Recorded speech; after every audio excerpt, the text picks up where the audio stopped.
사도행전 2장 37절부터 41절에 있는 말씀까지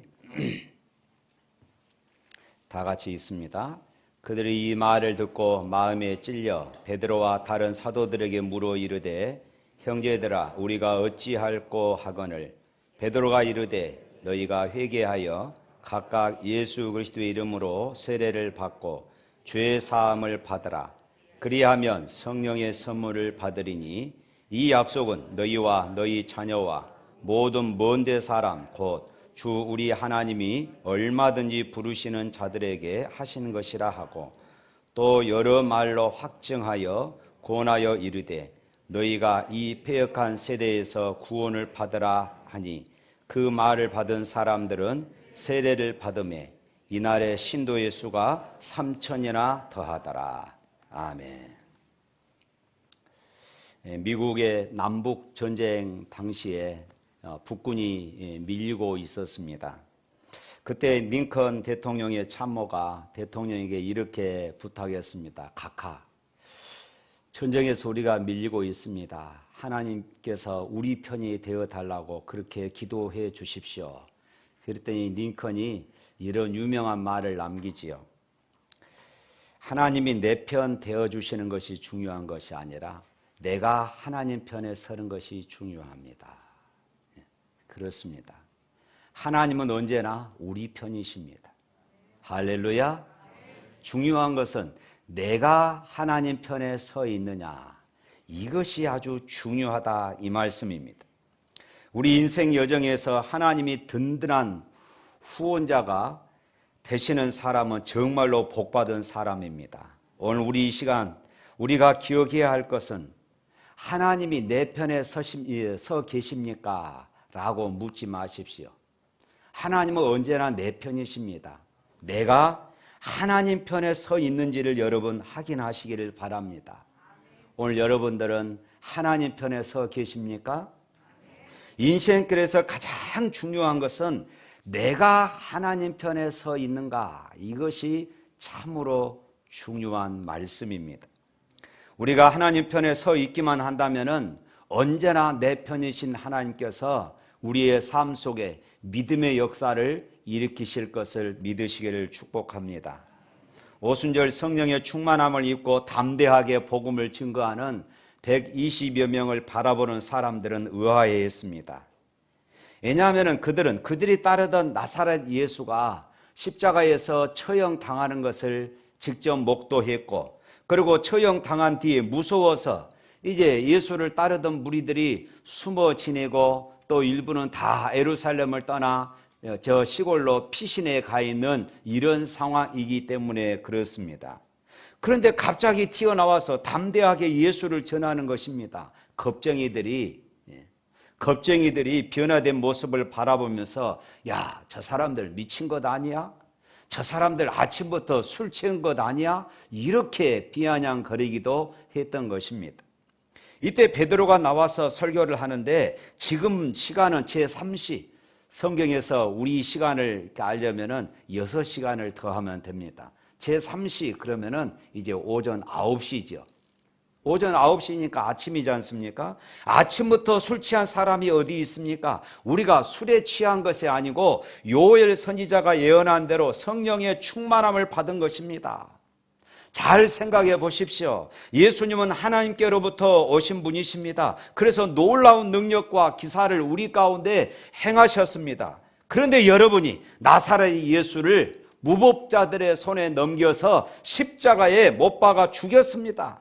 그런데 하나님께서는 이 예수를 죽은 자 가운데서 다시 살리셨고 또 하늘에 오르셨으며 하나님 보좌 우편에 앉아 계시다가 때가 되면은 다시 심판하러 이 땅에 오실 것입니다. 여러분들이 못 박아 죽인 예수를 하나님이 우리 주와 그리스도가 되게 하셨습니다. 이렇게 설교를 했던 것입니다. 그런데 베드로의 설교를 들은 많은 무리들이 오늘 말씀에 보니까 마음에 찔려서 이렇게 말합니다. 마음에 찔림이 있어 우리가 어찌할꼬 한 이런 거룩한 울부짖음 앞에서 그들은 회개하고 세례를 받아 죄사함과 그리고 성령을 선물로 받아서 초대교회가 그렇게 탄생이 되었습니다. 그리고 훗날 예루살렘 교회에 박해가 일어났을 때에 이들이 안디옥과 그리고 이고니온과 세계 여러 곳으로 흩어지면서 복음을 전파하는 위대한 사명자로 살게 되어진 것입니다.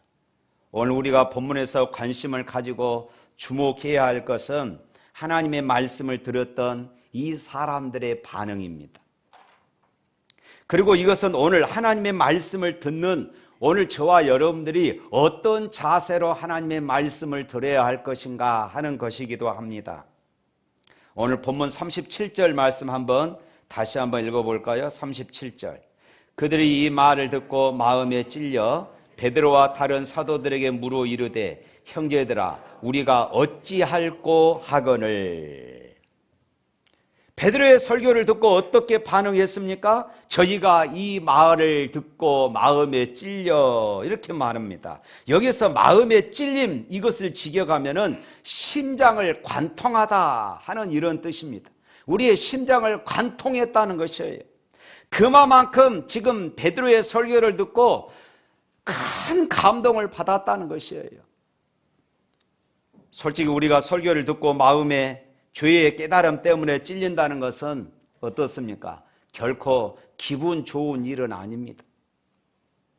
실제로 그것은 슬프고 괴로운 경험입니다. 그러나 여러분, 마음에 찔림이 있다는 것은 하나님께서 지금 이 예배를 통하여 이 말씀을 통하여 나를 만지시고 계시고 나를 치료하고 계시다는 것을 믿으시기를 바랍니다. 그래서 내 마음에 찔림이 있다는 것은 은혜이고 큰 복인 것입니다. 그러나 솔직히 오늘 많은 사람들이 이것을 거부합니다. 세상 사람들의 불행은 하나님이 만지셔서 우리 안에 찔림이 있어야 하는데 하나님이 만짐에도 불구하고 우리 안에 찔림을 느끼지 못한다는 데 있습니다. 사람들의 다른 감각들은 참 예민합니다. 누가 내게 잘하는지 누가 내게 잘 못하는지 너무나도 잘 예민하게 받아들입니다. 정욕과 탐욕, 미움, 시기, 질투의 감각, 슬픔 그리고 불쾌감은 우리가 너무나도 예민하게 잘 받아들입니다. 그런데 유독 하나님께 대한 이 감각만큼은 민감하지를 못한 것입니다. 둔해져 있어요. 하나님께서 말씀하셔도 하나님이 마음을 만지셔도 전혀 느낌이 없는 그런 사람들이 허다합니다. 그래서 예수님은 하나님께 대한 감각이 무뎌진 사람들을 이렇게 책망을 하셨습니다. 마태복음 11장 17절 말씀입니다. 우리 다 같이 한번 읽어볼까요? 이르되 우리가 너희를 향하여 피리를 불어도 너희가 춤을 추지 않고 우리가 슬피 울어도 너희가 가슴을 치지 아니하였다 함과 같도다. 그렇습니다. 오늘 이 시대의 가장 불행한 일은 강단에서 선포되어지는 말씀을 듣고서 성령의 감동에 순종하거나 응답하지 않는다 하는 것입니다. 어느 글에서 읽은 내용입니다. 최근에 서울의 중경교회에서 초빙받은 한 목사님은 요즘 설교를 할 때마다 큰 고민에 빠진다고 그럽니다. 어느 날 교인들에게 좀 더 신앙생활을 열심히 하라는 측면에서 게으른 그런 신앙을 지적하고 말씀을 통하여서 책망하며 회개할 것을 촉구하는 그런 내용의 설교를 했습니다. 예배가 끝나고 당회원들이 목사님에게 찾아와서 이렇게 말합니다. 목사님, 왜 그런 설교를 하십니까?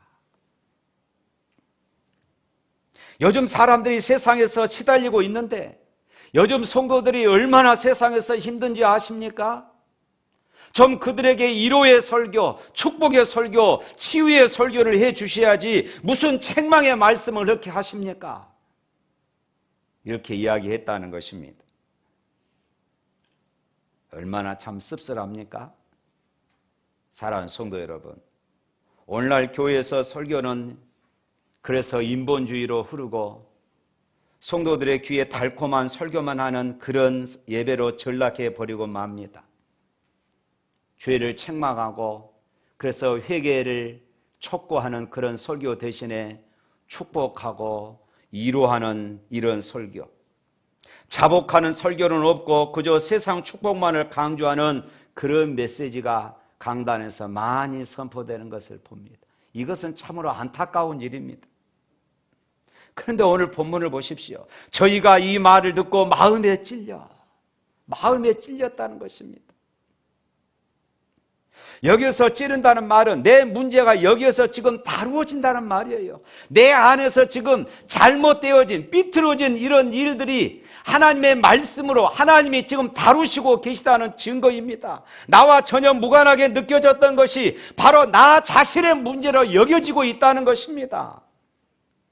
그런가 하면은 이 말씀은 말씀 속에서 자신이 죄인된 모습이 지금 온전히 드러나고 있다는 것입니다.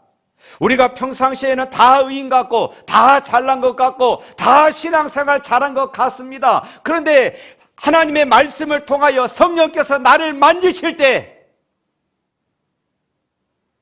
나의 연약한 모습들이, 나의 잊혀졌던 그 죄악들이 철저하게 드러나는 것입니다. 오늘 말씀을 보십시오. 저희가 이 말을 듣고 마음에 찔려 베드로의 설교를 들었던 무리들이 자신들의 그 더러운 모습들이 그대로 드러났습니다. 베드로의 설교의 핵심은 예수는 그리스도라는 것이고 그 그리스도를, 그 하나님을 너희가 십자가에 못 박았다, 바로 이것이었습니다. 그런데 이 말씀을 듣고 사람들이 마음에 찔렸어요. 그들이 결국 베드로와 다른 사도들에게 묻습니다. 형제들아, 우리가 어찌할꼬? 내가 어떻게 하면 좋겠냐? 내가 살 길이 무엇이냐? 우리 가정이 살 길이 무엇이냐? 어떻게 하면 우리가 살겠느냐 하는 것입니다. 사랑하는 성도 여러분, 오늘 우리에게도 말씀을 듣는 가운데 이 마음, 이 반응이 있어야 되지 않겠습니까? 내가 말씀에 반응한다는 것은 그래도 내 영이 죽지 않고 살았다는 증거입니다. 죽은 사람에게 아무리 바늘로 찔러도 반응이 없습니다. 왜요? 죽었기 때문에. 감각이 죽은 것이에요. 우리가 하나님 앞에서 말씀을 듣습니다. 그 말씀에서 어떤 찔림이 있고, 그래서 내가 회개하고 헌신애로의 그런 거룩한 결단이 있다면 그 사람은 살아있는 것입니다. 그 영혼은 지금 살아있는 것이에요. 그러나 아무리 말씀을 듣고 또 들어도 어떤 느낌이 없고 찔림이 없다면 그 신앙은 심각한 병에 걸린 것이에요. 사랑하는 성도 여러분, 말씀을 듣다가 어느 순간인가 여러분의 마음을 찌르고 있는 것이 있습니까? 만일 그러하다면 그 음성을 따르시고 그 음성 앞에 회개하시길 바랍니다. 그리고 십자가를 붙잡으시길 바랍니다. 누가 그렇게 하신다고요? 성령께서 나를 지금 은혜의 자리로 인도하고 계시는 그런 사인이에요. 그런 신호입니다. 베드로의 설교를 듣고 있던 많은 무리들이 마음에 찔렸다고 했습니다. 왜 찔렸습니까? 이것은 일반적인 이야기가 아닙니다. 지금 우리가 무슨 죄를 짓고 무슨 실수를 하고 이런 이야기가 아닙니다. 아주 중요한 것은 십자가 사건입니다. 여러분, 베드로가 설교하고 있었던 그 당시를 한번 상상해 보시길 바랍니다. 오순절이었습니다. 오순절, 그러면 예수님이 십자가에 죽으시고 50일째 되는 그런 날입니다. 그러니까 2달도 채 되지 않는 그런 시간이에요. 그렇기 때문에 그들은 지금 예수님의 십자가 사건이 아직도 생생하게 그들의 머리에 남아 있습니다. 너무나도 충격적인 그런 사건으로 그들 가운데 남아 있는 것입니다. 그들 가운데는 예수님께서 돌아가신 장면을 직접 목격한 사람들도 많이 있었을 것입니다. 그런가 하면은 그들 가운데는 분명히 예수님을 십자가에 못 박으라고 그렇게 소리치는 군중들 가운데 함께 있었던 이런 사람들도 많이 있었을 것입니다. 바라바를 살리고 예수를 죽이라고 외쳤던 이런 무리들이 여기에 있었던 것이에요. 그런 상황 속에서 베드로가 외칩니다. 너희가 십자가에 못 박는 이 예수를 하나님이 주와 그리스도가 되게 하셨느니라. 너희들이 십자가에 못 박는 예수님을 하나님께서 살리셨다고 이렇게 설교하고 있습니다. 그들을 향하여서 너희가 예수님을 십자가에 못 박았다. 얼마나 지금 위험한 말씀입니까? 그러잖아요. 생각해 보십시오. 예수님을 십자가에 못 박은 사람이 당시의 대제사장이었던 가야바였습니다. 종교 지도자입니다. 그런가 하면 예수님을 구체적으로 십자가에 못 박은 사람은 또 로마 군인들이기도 합니다. 예수님을 십자가에 못 박도록 내준 사람은 빌라도입니다. 또 한 사람, 예수님을 판 가룟 유다였습니다. 그리고 예수님께서 재판을 받으실 때에 그 앞에서 예수님을 십자가에 못 박으라고 고래고래 소리치는 그런 군중들이었습니다. 사실 똑같은 내용을 설교했던 스데반은 이 설교를 하다가 돌에 맞아 죽고 말았습니다. 그러니까 베드로의 설교는 참으로 위험하고 자신의 목숨을 내 던지는 그런 사건이었다는 것입니다. 그냥 평범한 설교가 아니었어요.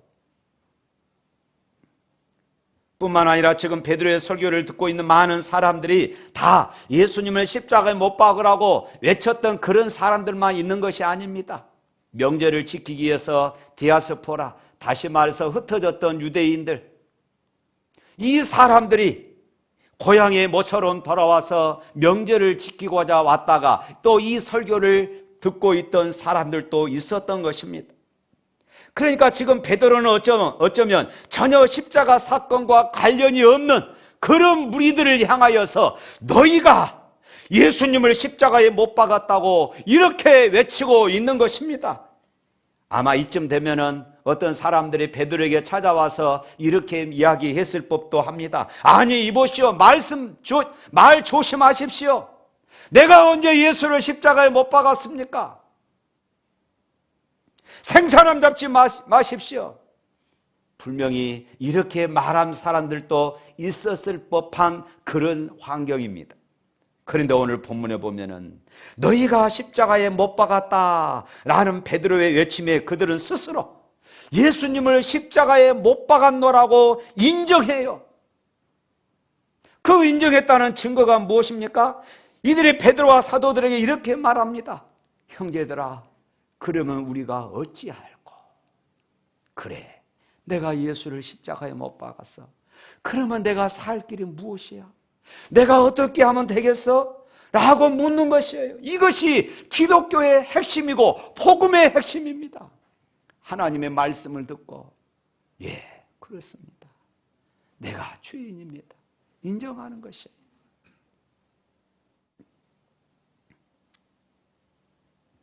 네가 예수님을 십자가에 못 박았다고 말을 듣고는 그렇습니다.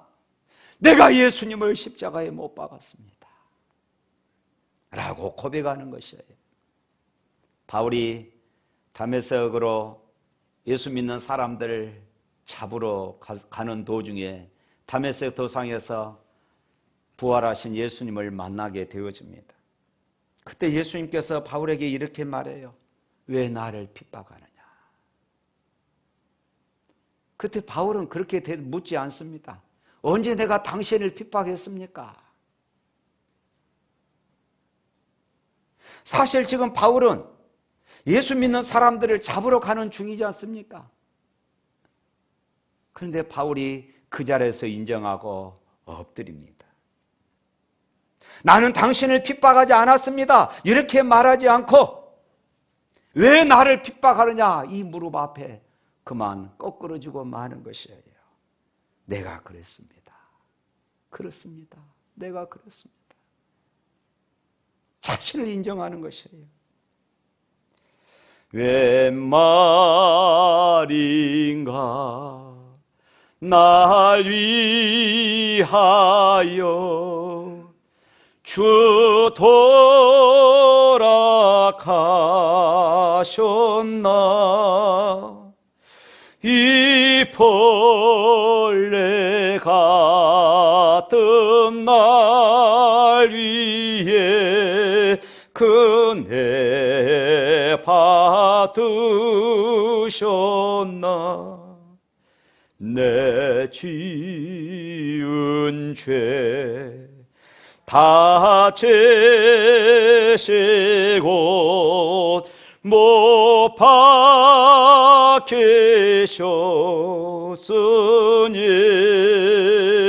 웬일인가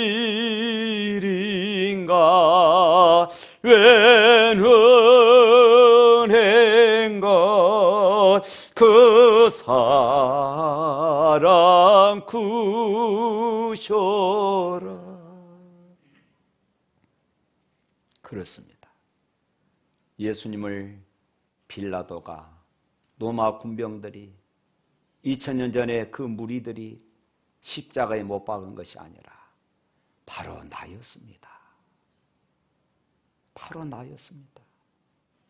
이 고백이, 이 인정이 나를 구원에 이르게 하는 줄로 믿으시기를 축원합니다.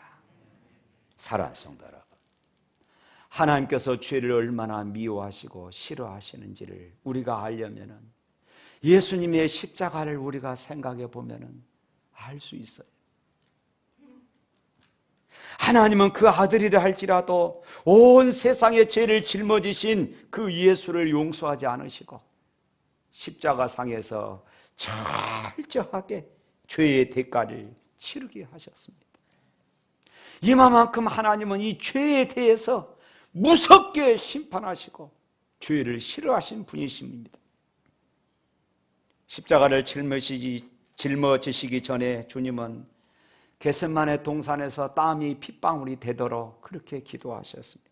아버지여, 할 수만 있다면 이 잔을 내게서 물리쳐 주시옵소서. 얼마나 괴로우셨던지 울부짖습니다. 엘리 엘리 라마 사박다니, 나의 하나님 나의 하나님 어찌하여 나를 버리셨나이까.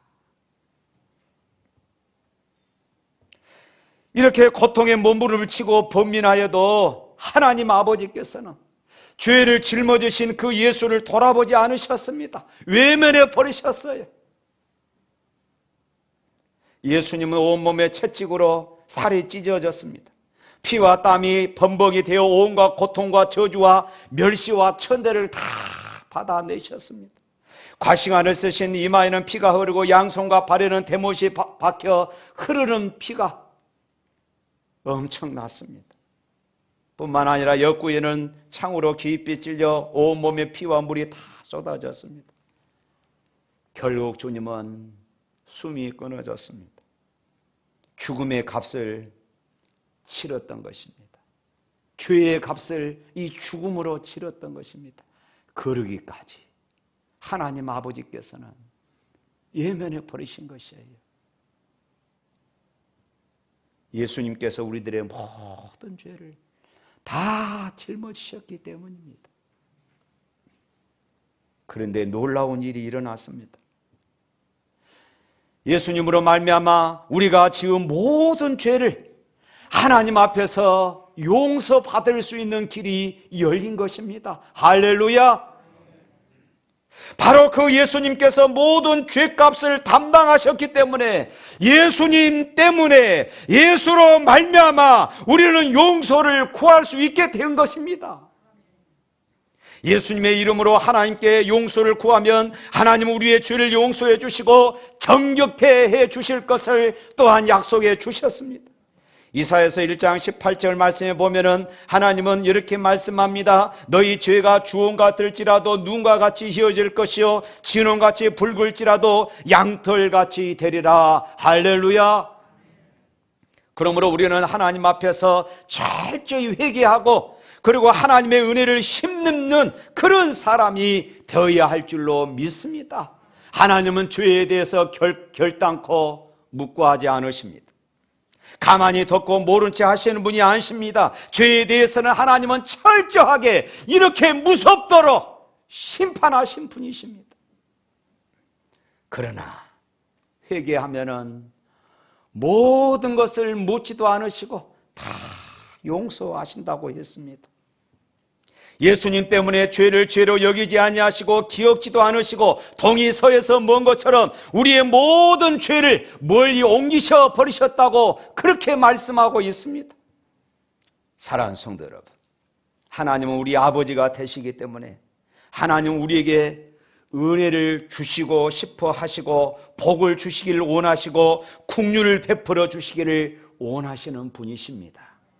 하나님께서 우리에게 주시고 싶어 하시는 그 마음은 우리가 하나님께 은혜를 사모하고 받기를 원하는 그 심정보다도 더 간절하다는 것이에요. 하나님 우리에게 복을 주시고자 하시는 그 심정이 우리가 받고 싶어하는 그 심정보다 더 간절하다고, 더 크다는 것을 여러분 기억하십시오. 그러므로 우리 모두는 예수의 이름을 힘입어 모든 죄를 하나님 앞에 철저히 회개함으로 하나님의 놀라우신 은혜를 덧입을 수 있기를 주님의 이름으로 축원합니다.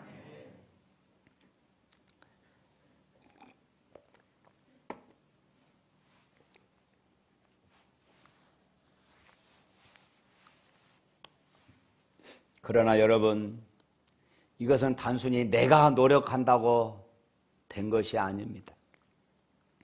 중요한 것은 이것은 사람의 노력으로 되지 않고 하나님께서 우리에게 이 은혜를 주신다는 것이에요. 진정한 회개와 부흥은 어떤 화려한 건물에서, 화려한 설교에서 오는 것이 아니라 하나님이 우리 안에 이 은혜를 주시는 것입니다. 성령의 임재를 통하여서 오는 것입니다. 사도행전 2장 2절에 보면 호련히 급하고 강한 바람 같은 하나님의 성령의 역사가 저들에게 임하였습니다. 그래서 저들은 다 성령의 충만함을 받았다고 그렇게 말씀하고 있습니다. 성령에 의지하지 않고서는 사람의 양심도 욕심도 혈기도 미움도 변화될 수가 없습니다. 그러나 성령께서 우리의 마음을 만지시면은, 말씀을 통하여 우리 가운데 역사하시면은 우리가 변화되어 새로운 사람이 될 수 있음을 믿으시기를 바랍니다. 미움 마음이 사랑의 마음으로, 저주하는 입술이 축복하는 입술로, 남을 해치는 그런 사람이 도와주는 마음으로 변화되어지는 것입니다. 누가 하신다고요? 성령께서요. 그래서 말씀을 통하여 내 안에 찔림이 있다는 것이 중요한 것입니다. 그 찔림을 여러분 거부하지 마십시오. 하나님이 지금 나를 만드시고 내 문제를 해결해 가시는 그런 역사임을 여러분 믿으시기를 바랍니다. 이것은 힘으로 능으로 되지 않지만은 하나님의 성령으로 되는 것이에요. 술 취하지 말라, 이는 방탕한 것이니 오직 성령의 충만함을 받으라. 이 세상에 썩어질 것들에 취해서 살지 말라는 것입니다. 하나님의 성령에 사로잡혀 살라는 말씀이에요. 사랑하는 성도 여러분, 예배를 드리는 이 시간, 이 감격이 이 가운데 여러분들에게 넘치시기를 축복합니다. 그리고 말씀을 들을 때에 그 말씀 앞에 어찌할꼬 외치는 그런 참회가 우리 가운데 일어나기를 주님의 이름으로 축복합니다. 베드로는 어찌할꼬 하면서 가슴을 치는 사람들을 향하여서 이렇게 선언합니다. 너희가 회개하며 각각 예수 그리스도의 이름으로 세례를 받고 죄 사함을 얻으라. 그리하면 성령을 선물로 받으리라. 그리고 계속해서 외칩니다. 너희가 이 패역한 세대에서 구원을 받으라. 마음의 찔림을 받았던 많은 무리들, 그들은 하나님의 말씀을 듣고 마음에 큰 찔림을 받아 회개하고 죄사함을 받고 세례를 받고 그리고 성령을 선물로 받았습니다. 그리고 그들은 사도의 가르침을 받아 서로 교제하며 떡을 떼며 기도하기를 전혀 힘썼다. 오늘 본문은 이렇게 말씀합니다. 이 얼마나 아름다운 모습입니까? 이것이 초대교회의 모습이었습니다. 그랬더니 제자의 수가 3,000이나 더하더라. 이 성도들의 삶, 이 성도들의 모습, 이 말씀의 감격, 이 말씀의 은혜가 오늘 저와 여러분 그리고 우리 샘물교회 가운데 충만히 임하기를 주의 이름으로 축복합니다.